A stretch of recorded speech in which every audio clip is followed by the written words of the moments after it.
Good morning. We're here to announce the unsealing of an indictment against DeAndre Green, age 19, of Islandia, who is a member of the Bloods Street Gang, for attempted murder for allegedly shooting a man inside an IHOP restaurant in Lake Ronkonkoma on March 4th. He is charged with attempted murder in the second degree, a violent B felony, assault in the first degree, also a B violent felony, criminal use of a firearm in the first degree, a B violent felony, 2 counts of criminal possession of a weapon in the second degree, a C violent felony, and reckless endangerment in the first degree, a D felony. The events that unfolded on March 4th began at approximately 1:15 p.m. when Green and an associate entered the IHOP. They were seated near a booth that was occupied by Tyreek Corbin, age 20, of Amityville, his brother, and one of his friends. There were approximately 23 additional patrons in the restaurant during the incident. And this includes an infant in a high chair in close proximity to where the shooting eventually occurred. A short while later, after they entered, Corbin exited the booth and walked past Green on his way out of the restaurant. He allegedly made a derogatory comment toward Green, at which point Green took out a .40 caliber Glock pistol and shot 5 times in the direction of Corbin, striking him once. As Assistant District Attorney Melissa Turk noted in court, for this defendant to fire 5 rounds in a crowded restaurant with an infant nearby is nothing but depraved. He evinced a clear intent to kill the victim and showed absolutely no regard for the safety of any of the other patrons. We can see on the surveillance video exactly what happens here. This is not a whodunit or what happened precisely in this situation. We know exactly what happened. The minute the victim crosses his path, he takes out his firearm and violently shoots the firearm 5 times.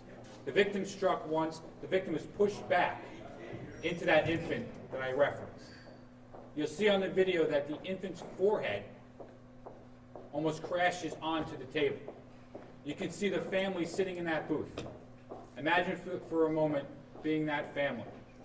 You're eating pancakes one moment, gunfire erupts, and your infant is essentially trampled by an individual. The family there did what most of us would do. The mother grabbed the infant and attempted to protect the child. It is only because of the grace of God that no one else was struck or killed. This may have been a targeted act of violence, and indeed it was, but it put the lives of so many other people at risk. The victim was transported to Stony Brook University Hospital, where he underwent surgery for the gunshot wound and will survive his injuries. While the patrons were fleeing the restaurant, trying to get to safety, and the defendant himself was fleeing, our first responders in the Suffolk County Police Department responded. They responded in force, and they responded quickly. If not for that rapid response, perhaps the defendant would not be in custody. I'd like to commend the police department for their incredibly swift and sweeping response to this incident. In fact, I was in my car when it was occurring, and it came over the radio. It came over as an active shooter, because that's essentially what it was. The professionalism of the dispatchers, the professionalism of the responding officers, was truly impressive. The heroism showed what we always see with our first responders. Something bad is happening, something dangerous is happening, people are running away from it naturally, as they should, but the police are running towards it. Because of that outstanding response, Green was apprehended by police at approximately 1:38 p.m., just 15 minutes after the shooting occurred. Suffolk County Police K-9 section officers also responded to the scene and recovered the weapon, which was in a wooded lot located nearby the IHOP. ADA Melissa Turk just finished arraigning the defendant. But our work doesn't stop here. And our work doesn't stop with this particular case. As I mentioned, this individual is a gang member. We are focused on investigating and prosecuting violent street gangs, whether it's MS-13, the Bloods, or some other gang. And we are working tirelessly with all of our law enforcement partners, locally, at the state level, and at the federal level, to ensure that we disrupt this cycle of violence and take violent gang members off of our streets. This is a case where we'll do exactly that.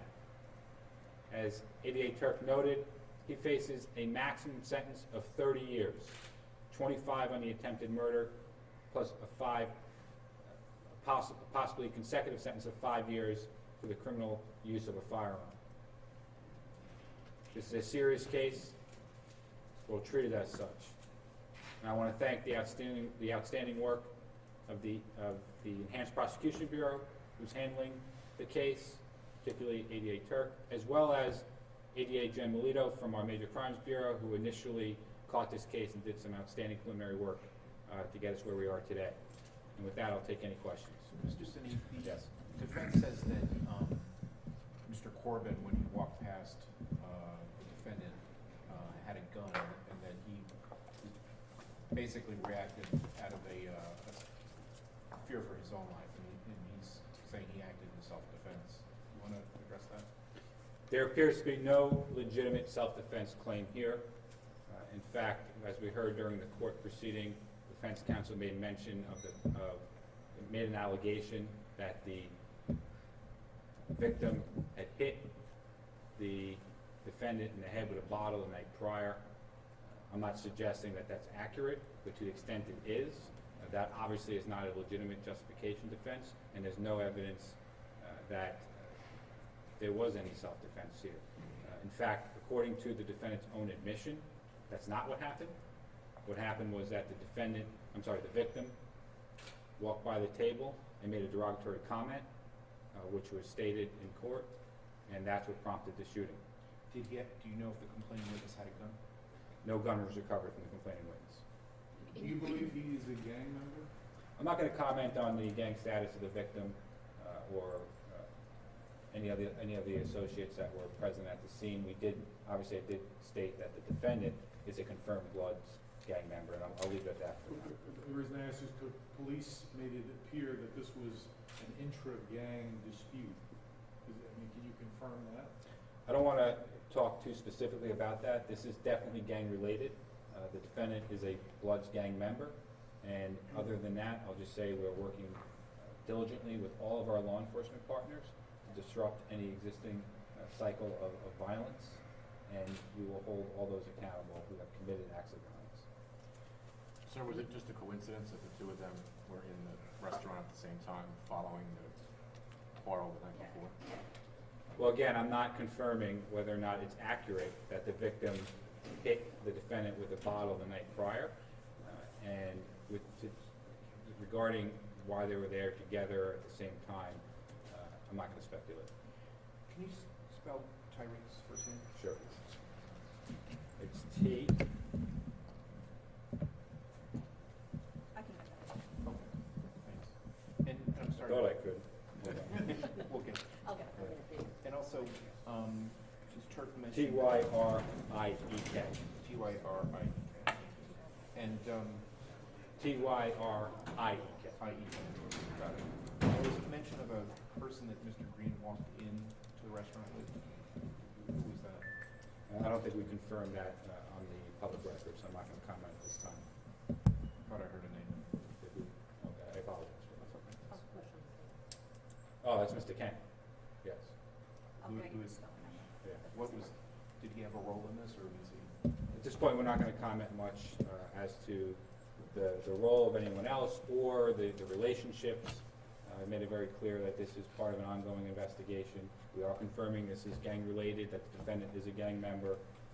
And as you all know, this was not the only act of violence that day, and we are investigating all of it and will take all appropriate steps. I was just gonna ask, do you believe those other shooting incidents are connected to this at And this point? certainly, that's part of the investigation. Thank you. And Green is in the IHOP for how long? I know you said at 1:15, I believe you said that the victim enters the IHOP. Or can you just confirm the times of how long? Well, I Yeah. think the shooting occurred approximately 15. Right. It was about 5 minutes. 5 minutes prior. So Green the victim walks in 5 minutes before he is shot.